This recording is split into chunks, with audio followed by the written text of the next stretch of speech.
Well, I would call this an area that's developing. Currently, as I mentioned, there's a process for determining and designating stream depletion zones, and at present, that's specifically applicable to basins that have been closed. And what closed means is you no longer can obtain or appropriate water. It's fully allocated. The water rights available are all currently in use or held by somebody.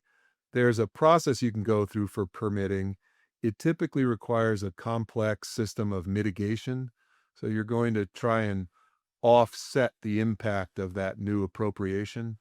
That's a complicated process and typically requires some professional assistance from engineers and consultants in that space.